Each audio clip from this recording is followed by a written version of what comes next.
기회도 감사합니다. 그리고 저희들 모두 진짜 좋은 사랑을 할 수 있고 그걸 잘 알고 할 수 있는 은혜가 있기를 소망합니다.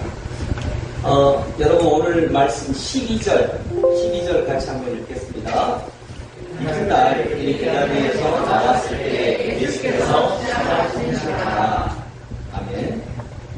이튿날은 예수님이 예루살렘으로 입성하신 그 다음날, 그러니까 고난주간의 월요일에 있었던 일입니다. 그 월요일에 예수님이 예수님과 제자들이 베다니에서 나왔습니다. 베다니라고 하는 마을이 있었는데 예루살렘 근방에 있어요. 근데 예수님은 고난주간 일주일 동안 예루살렘에 계셨습니다. 근데 주무실 때만은 예루살렘에서 나오셨습니다. 나오셔서 어디에서 주무셨을까요? 베다니에서 주무셨습니다. 베다니가 어떤 곳이냐면, 베다니란 말은 슬픔의 집 이런 뜻이에요. 가난한 집, 슬픔의 집 이런 뜻이에요. 베냐민이라고 창세기에 요셉 동생 나오죠?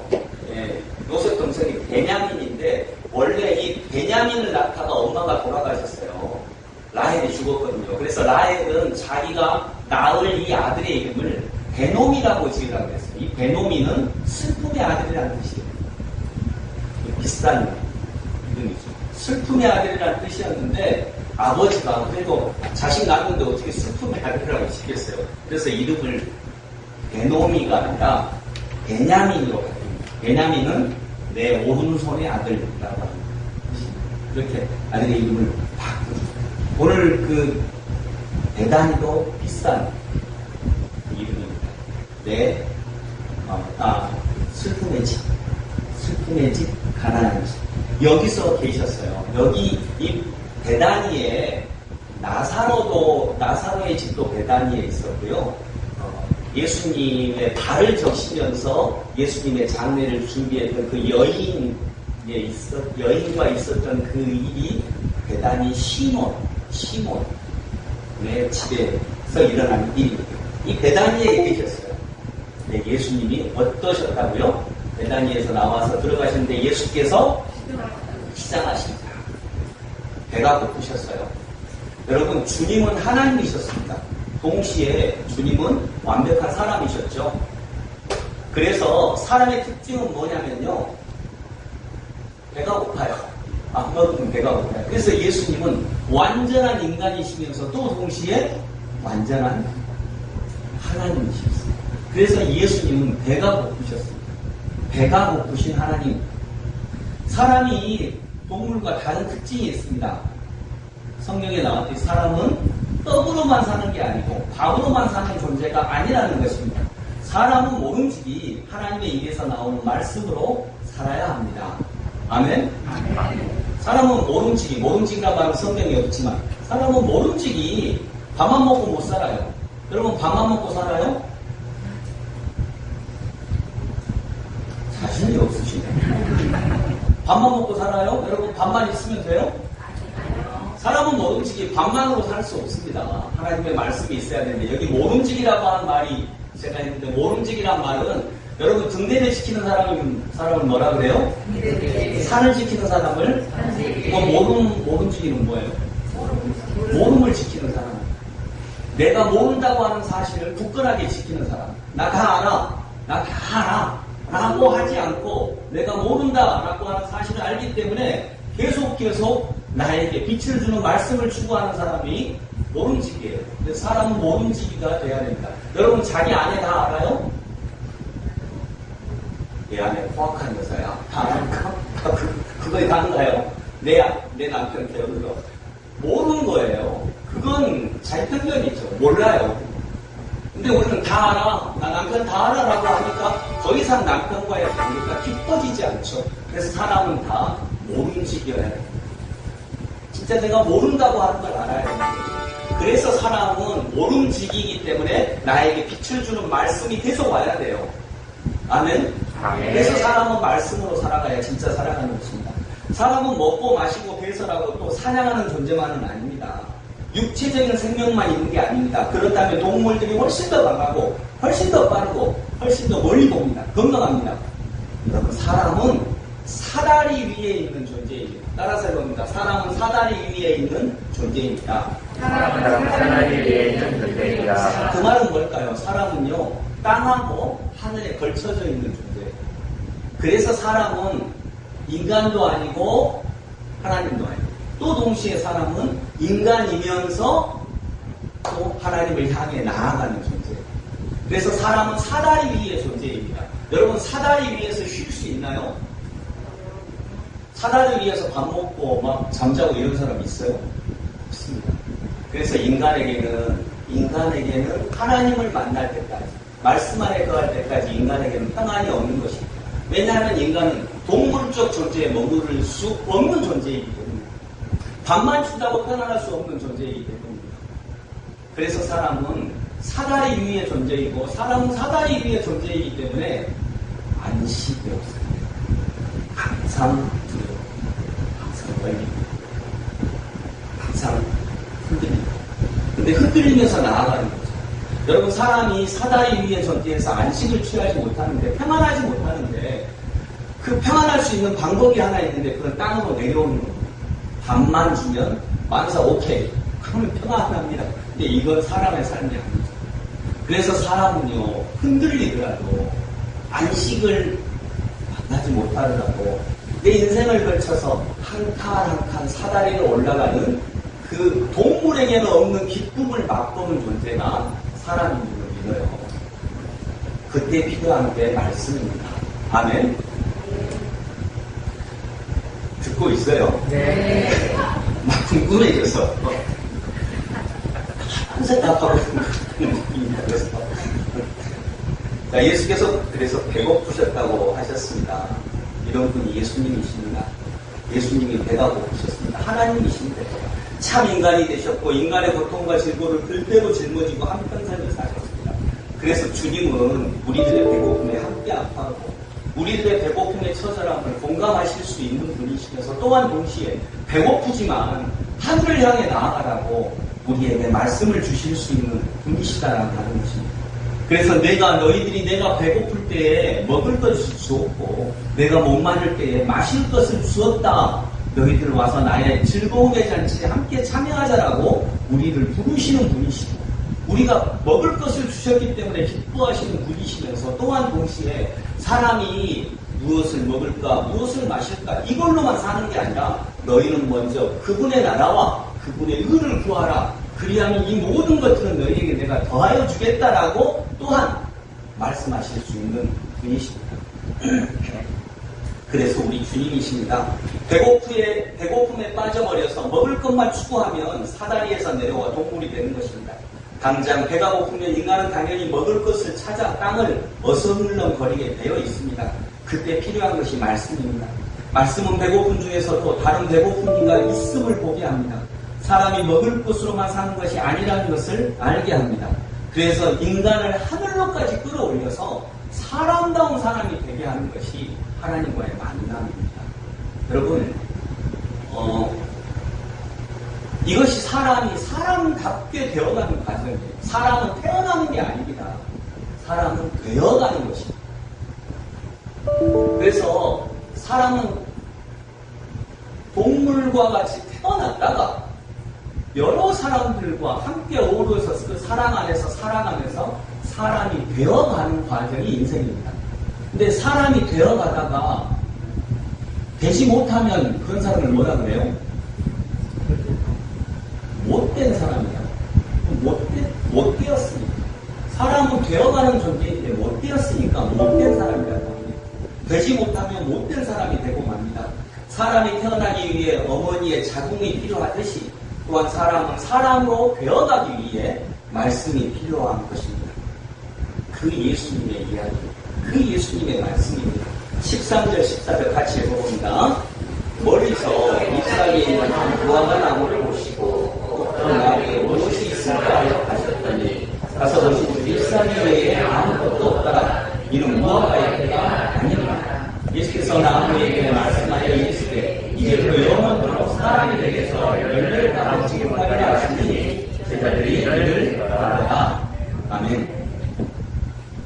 오늘 말씀에 예수님이 저쪽에서 너무 배가 고프셨던 것 같아요. 아침에 일찍 일어나서 이렇게 예루살렘으로 다시 가시는 길에 먹지 못하셨기 때문에 일단 먹지 못하셨기 때문에 배가 고파요. 그래서 저쪽에 보니까 무화과 나무가 잎이 무성하게 있는 거예요.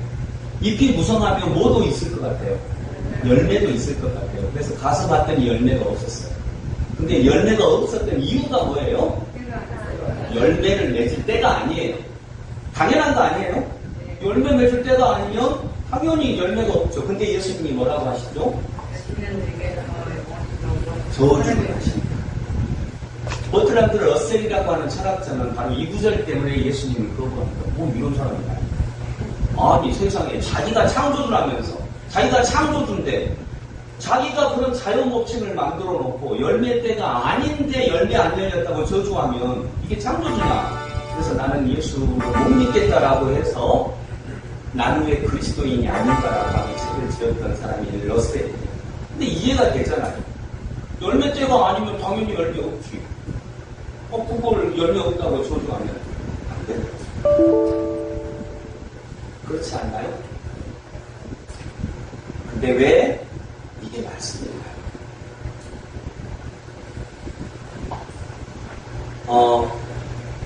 여러분, 제가 한 20년 넘게 전에, 25년 전쯤에 제가 대학을 갈 때에는 이 어문 계열 중에 제일 낮은 학과가 어디였을까요?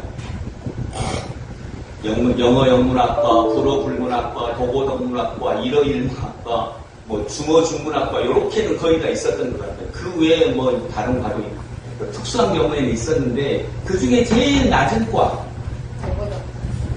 독어 동문학과요? 아니에요. 그때는 독일이 공업이 발달해서 그때 중문과가 제일 낮았어요. 중문과. 왜냐하면 중국하고 수교도 안 됐고요. 중국어를 써먹을 일이 없었어요. 그래가지고 중어 중문학과가 제일 낮았어요.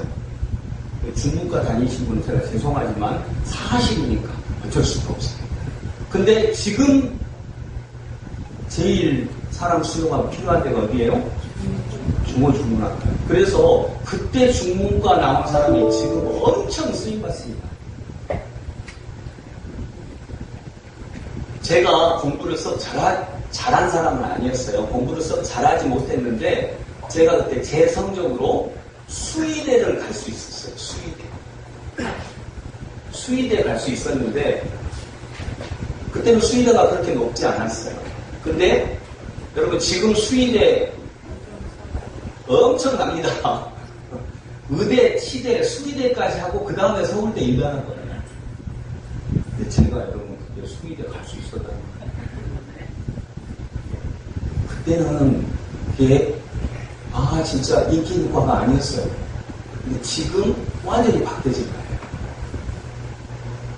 때가 아닐 때에 때를 준비하란 말은 이 말씀입니다. 야, 지금은 중문과가 진짜 인기 있을 때야. 중문과 가야지라고 하면 늦어요. 열매 맺을 때가 아닐 때에 열매를 맺어야 정말 쓰임받는 거예요. 그때 중문과를 간 친구들은 지금 그 영역에서 굉장히 소중한 역할을 하고 있고 부르는 데도 많아요. 그때 제 나이 때쯤 제가 대학 갈 쯤 철학을 한다면 무조건 서양 철학했습니다. 그때 동양 철학은 점 보는 거였어. 점 보는 거. 나 동양 철학에 그러면 점 보고 막 사주팔자 이런 거 생각을 했어요. 근데 여러분 요즘에 철학 관계에서 철학 관련 강의에서 더 팔리는 분들이 동양 철학 하는 분입니다. 노자, 점 이런 거 말고 노자, 장자 이런 철학을 하시는 거예요. 이게 삶과 훨씬 가깝거든요. 근데 그때는 동양 철학 아무도 안 했어요. 다 서양 철학 했습니다. 근데 그때 동양 철학을 하신 분이 김용옥 교수예요. 지금 엄청 잘 팔리잖아요. 그러니까 이거 보면 때가 아닐 때에 열매를 맺어야 됩니다. 그러니까 지금 중문과가 너무 인기 있어. 이제 중문과 가야지 하면 그건 또 아닐 수 있어요. 그 아이들이 20년, 30년 후에 이제 중문과가 제가 뭐라고 할 수는 없지만 제가 아닐 수도 있다는 거예요. 그때 우리 중문과 다녔던 친구들도 실은 중국어 공부는 조금 하고요. 먼 공부를 더 더 열심히 했을까요? 영어를 더 열심히 했어요. 취직하려면 그게 중요해요. 근데 그때 진짜로 중국어를 좋아해서 중국어를 공부한 친구들은 나중에 한 30대 후반쯤 되니까 중국과 수교되고 막 중국어 수요가 너무 많이 늘어나는 거예요. 저는 중국어를 전혀 못합니다. 사장님과 이유가 들어갑니다. 근데 일본어는 조금 할 줄 알아요. 벤토에 담아나니까 이빠이. 이 정도는 제가 능수가 될 수 있어요. 근데 그때 중국어 했던 친구는 진짜 잘 쓰임만 하는 거죠. 그래서 무화과의 때가 아닐 때 뭘 맺어야 돼요? 열매를 맺어야 돼요. 인생만 그럴까요? 우리만 그럴까요? 교회도 마찬가지입니다. 여러분, 지금 여러분 분명하게 얘기하지만 저는 동성애에 반대합니다. 네. 그 얘기를 뜬금없이 왜 하냐? 지금 차별금지법 때문에 막 동성애 반대한다고 이렇게 하는데 저는 동성애 반대합니다. 저는 왜 반대하냐? 결혼해서 사는 게 얼마나 좋은데 동성애를 합니까? 이성과 결혼해서 사는 게 이렇게 좋은데. 저는 솔직히 말하면 신부님들도 이해가 안 돼요. 왜 결혼 안 하는지. 나 권유하고 싶어요. 전도하려고 결혼 안 하고. 얼마나 좋은 일이 없어. 그러니까 맨 술만 먹지. 라고 하면 안 될 것 같은데 이렇게 막 그냥 하는 말이에요. 아니 결혼하면 얼마나 좋은데. 진짜 결혼하면 얼마나 좋은데 진짜 아내하고 남편하고 서로 사랑하고 힘들 때 의지하고 외로울 때 이렇게 서로 격려하고 또 제가 저녁에 집에 들어가면 오늘 입안했다고 또 칭찬받을 거거든요. 또 인생에 사는 말이에요. 얼마나 좋은데요. 이성과 결혼을 해서 서로 살아간다는 건 정말 아름다운 일입니다. 근데 왜 동성애를 있죠? 그리고 동성애는 분명하게 하나님께서 허락하신 사랑의 형태가 맞습니다. 근데 교회에서 지금 동성애 반대 운동을 하고 있는 것은 저는 또 반대합니다. 왜 반대하냐면 여러분 한국교회를 타락시키는 것이 동성애 때문입니까? 교회 내의 간음 때문입니까? 교회 내의 간음 때문입니다. 그런데 동성애를 주도적으로 일하는 분들은 교회 내의 간음에 대한 얘기는 교회 내의 성폭력에 대한 얘기는 안 합니다. 교회 내에서 정말 많이 일어나고 교회 내에서 교회를 타락시키면서 한국의 국민들이 교회를 정말 좋지 않게 보게 만드는 근본 요인은 동성애가 아닙니다. 교회 내의 간음입니다. 저는 목사이기 때문에 교회 내의 간음 문제에 대해서 여러 번 그런 경험을 했습니다. 주변에. 단 한 번도 노예에서 정식적으로 치리된 적 없습니다. 있기도 하겠죠. 그러나 그냥 유야무야 된 경우가 훨씬 많습니다. 그렇다면 둘 다 다르요. 이 부분은 다르지 않습니다. 그런 면에서 저는 그런 부분이 전면으로 떠오르는 것에 대해서 문제 제기를 하는 것입니다. 여러분, 우리 내부의 문제를 아파하며 먼저 다루고 먼저 회개하고 우리가 이 문제를 제대로 처리하지 못했습니다. 이것 때문에 한국교회의 전체적인 분위기가 멀어지게 됐습니다. 전도하는 데 어려움이 있습니다. 라고 하는 것을 먼저 다루는 것은 순수한 일입니다. 우리 내부의 간음의 문제와 동성애를 함께 논의하는 것은 합리적인 일입니다.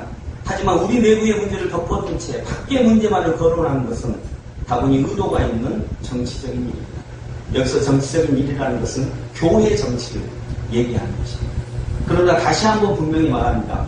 동성애는 하나님께서 허락하신 사랑의 형태가 절대 아닙니다.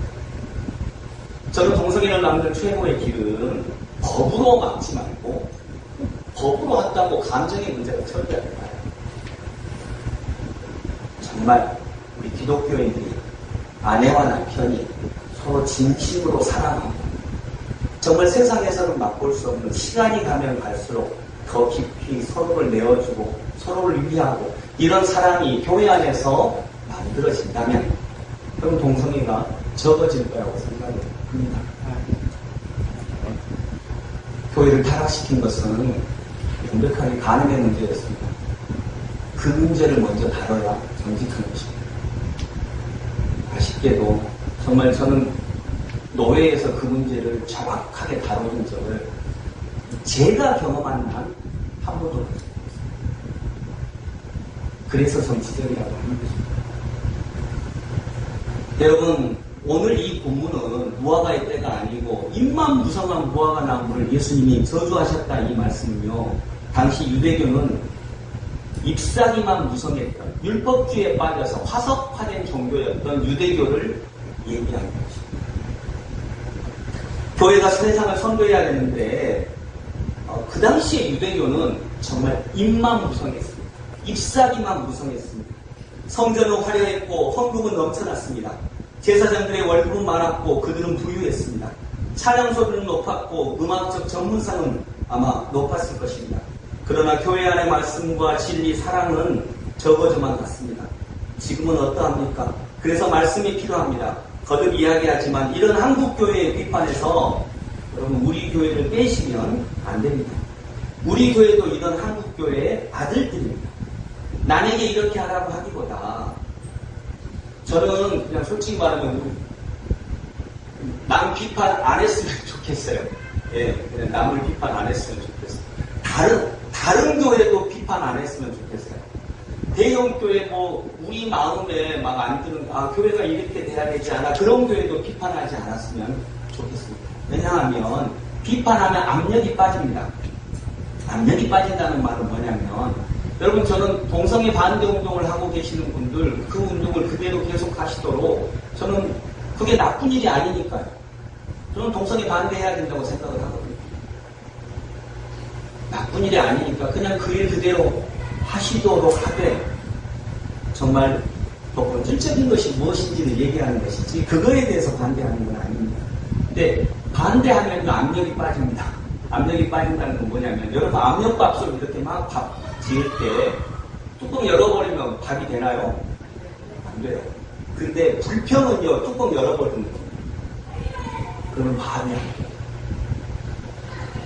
불평하면 내가 뭐 나은 것 같거든요.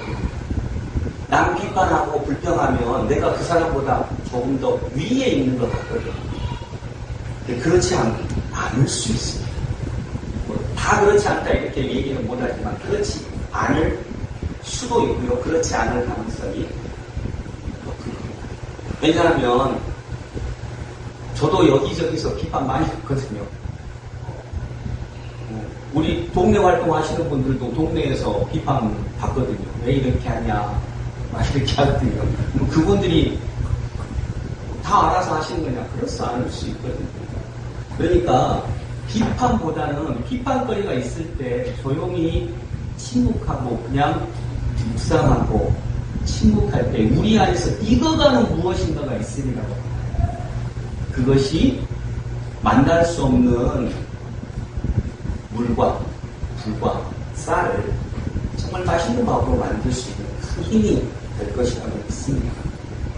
여러분, 그래서 다른 것보다 우리 슬기교회가 먼저 길을 찾고 나아가야 된다고 믿습니다. 우리 슬기교회 성도들이 먼저 길을 찾고 나아가야 된다고 믿습니다. 절대 우리 완전하지 않습니다. 그러나 어제보다 더 높은 곳을 향해 사다리 전부가 아니더라도 사다리 한 칸만이라도 올라가는 수고를 오늘 해야 하는 교회가 우리 교회이고 우리 교회 성도들이라고 믿는 것입니다. 열매 맺힐 때 열매를 맺는 것은 당연합니다. 그러나 말씀을 받은 사람들은 그거보다 더 빨라야 합니다. 그래서 우리에게 말씀이 있습니다. 열매의 때가 아닐 때에 먼저 열매를 맺으라는 거죠. 여러분, 주님께서 주도해 가시는 변화의 때를 놓치지 않고 따라가야 합니다. 그래야 세상이 우리 교회를 통해 열매를 따먹을 수 있을 것입니다. 한국교회의 새로운 작은 교회 목회 모델을 창출하는 교회 연합 활동을 같이 하면서 시대를 인도해 가야 된다고 생각을 합니다. 성도들이 인도하는 작은 공동체인 삶의 교회를 통해 목회자 중심의 교회에서 탈피해가는 때를 선도해 가야 된다고 믿습니다. 복음화율이 2%밖에 안 되는 청소년 청년들의 복음화를 위해 기존 방식을 과감하게 혁신하여 새로운 복음 전도 신학과 방법론을 과감하게 도입해야 된다고 생각을 합니다. 근데 이 분야는 제가 전문적인 지식이 없어서 그냥 이래야 된다라고만 생각하지 이렇게 끌고 가지는 못하겠어요. 그래서 필요하다면 청소년들이 관심을 가지고 있는 새로운 분야, 메타버스라든가 3D 프린터라든가 드론, 또 인간관계, 심리 이런 부분에 도전적으로 복음을 도입하는 낯선 걸음도 우리가 걸어가야 하겠습니다. 그 외에도 산적한 많은 문제들이 있습니다. 여러분, 이것은 유상선 목사 혼자로는 꿈도 꿀 수 없는 일입니다. 그러나 우리 성도들과 함께 한다면 그 첫걸음은 분명히 걸을 수 있고, 우리 평생을 들여서 사다리 한 칸 정도는 걸어갈 수 있지 않을까 생각합니다. 여러분, 말씀이 밥 먹여주나요?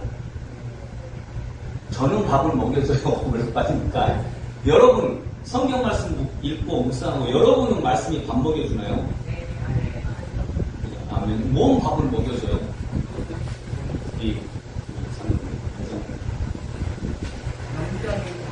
네? 명예 양식. 명예 양식. 그건 밥 아니잖아요. 여러분, 말씀은 밥 안 먹여줍니다. 말씀이 뭔 밥 먹여줘요? 예배 드리고 나면 밑에서 밥 주는데요. 그거 지나가는 사람 줘요. 밥 좀 먹을게요 하면 누가 여기서 안 돼요. 어떻게 하겠어요? 예, 드세요. 말씀은 밥 안 먹여줍니다. 근데 여러분, 아까 사람이 밥으로만 사는 게 아니라 하나님의 말씀으로 사는 사람. 사람은 그런 존재입니다. 그러니까 말씀이 밥을 안 먹여주는 것이기 때문에 진짜 말씀이 사람을 사람답게 하는 본질일 수 있는 것입니다. 그건 밥하고 상관없습니다. 그래서 말씀은 나를 배부르게 하지 못해요. 그러나 말씀은 나를 하나님 닮아가는 사람으로 만들 수 있습니다. 그건 말씀이 밥을 안 먹여주기 때문에 가능한 거예요. 그래서 말씀이 밥을 안 먹여주는 것이기 때문에 진짜 사람은 사람답게 할 수 있구나라고 믿을 수 있기를 바라요. 그래서 진짜 말씀을 한번 추구해 보시기 바랍니다. 말씀이 믿는다고, 교회 다닌다고 월급 갑자기 오르지 않고요. 교회 다닌다고 막 갑자기 모든 일이 잘 되고 그러지 않습니다. 그러나 진짜 예수님을 따라가고 추구할 때 우리는 아까 말했던 사람다운 사람이 될 수 있습니다. 그건 밥을 먹여주는 게 아닙니다. 그러나 밥보다 훨씬 더 인간을 인간답게 하는 것이 바로 그것 속에 있는 것입니다. 그래서 예수 믿어야 합니다. 아멘. 그래서 진짜로 예수 믿어야 합니다. 그래야 내게 오는 수없이 많은 인간이 만나는 고통과 아픔과 눈물과 슬픔을 재해석해서 그것을 다 내 인생 성장의 걸음으로 만드는 것이 말씀 안에서 가능한 것입니다. 여러분, 제 친구 중에 오동성이라고 하는 친구가 있는데 제 친구예요. 저하고 제가 굉장히 친하게 생각하는 친구인데 지금 현재 캐나다에 있어요. 근데 이 친구 이제 목사인데 이 친구 부인도 목사였어요. 최지수 목사입니다. 이 친구 부인도 목사인데 부인도 저와 같은 동기예요. 신학교 동기인데 이 부인이 30대 초반에 백혈병에 굉장히 마음이 안타까웠는데 백혈병에 걸렸을 때 그 친구들이 이제 막 글도 자주 써서 이렇게 SNS로 많이 퍼뜨리고 또 이렇게 글을 나눠주고 그래서 이제 그 친구들의 소식을 많이 듣고 있었는데 최주식 목사가 백혈병에 걸렸다는 소식도 들었고 그러다가 이제 그 글에 보면 이런 내용이 있습니다. 오늘 아내가 남편에게 오늘 아내가 나 백혈병 얼른 나으면 아들이 한결이거든요. 한결이하고 시내 나가서 맛있는 것도 먹고 한결이하고 데이트하면서 즐겁게 지내고 싶다 이렇게 얘기했다. 또 그 다음에는 나 백혈병 나으면 당신하고 뭐 옥시산맥도 한번 가고 싶어.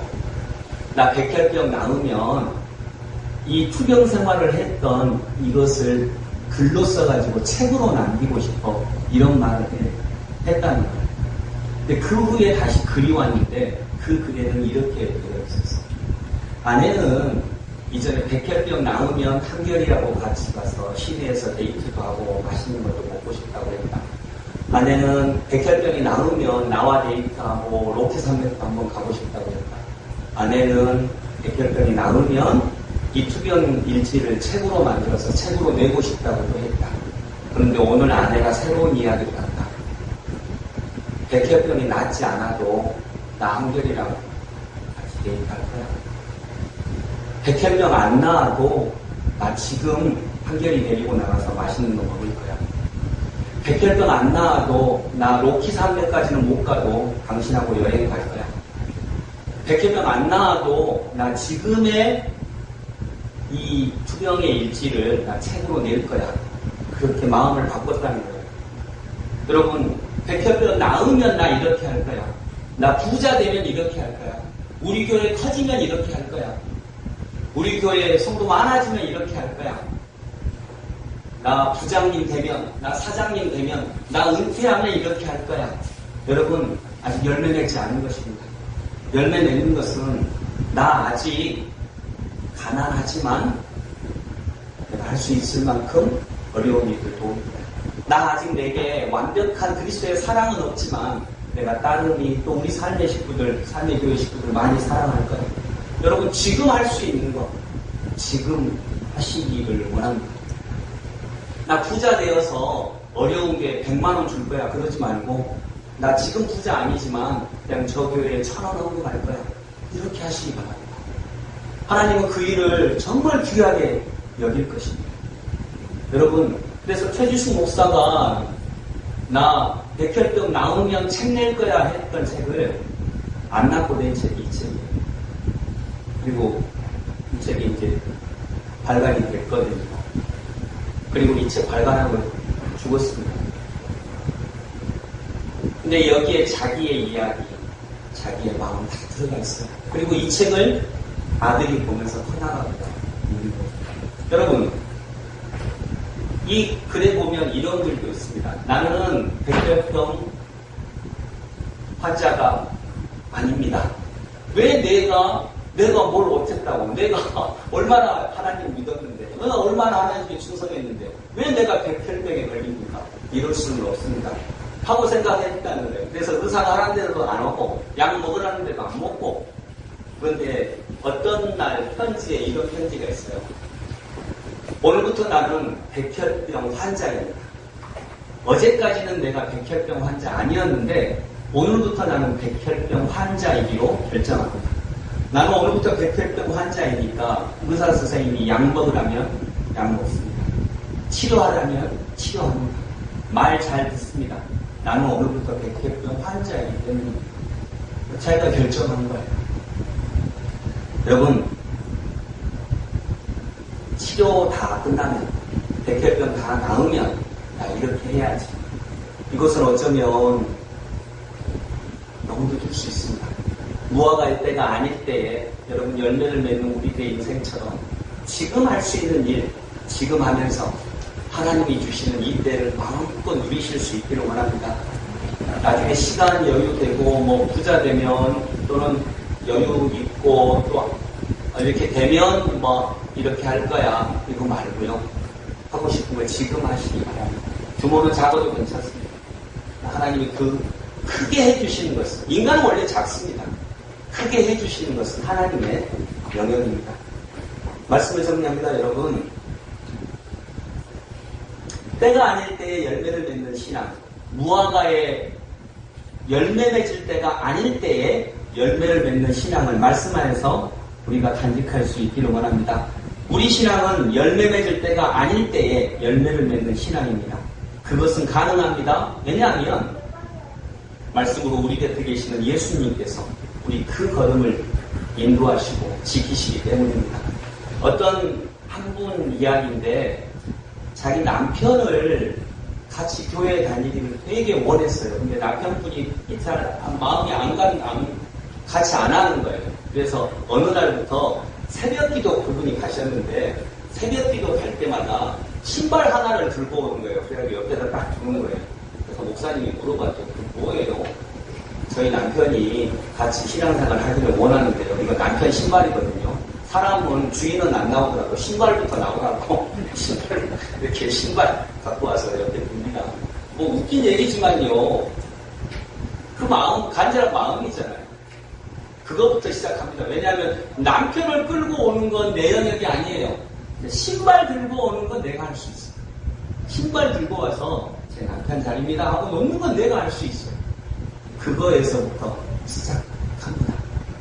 그리고 그러한 일이 하나님의 은혜 아래 다 여러분들이 그렇게 소망하는 일이 이루어질 수 있게 소망합니다. 기도하겠습니다.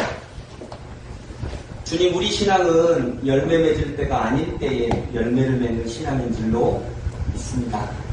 무화과의 때가 아닙니다. 그런데 주님은 무화과의 때가 아닌 때에 열매 없다고 그 나무를 저주하셨습니다. 잎사귀만 무성한 나무. 그 당시에 화려했던 유대교 성전, 이것을 그렇게 비유하셨습니다.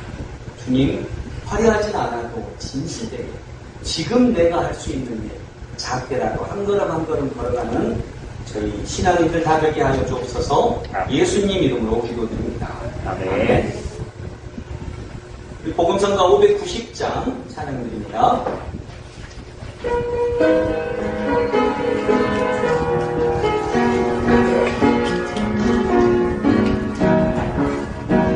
우리 주의 성령이 내게 임하여 주를 찬양합니다.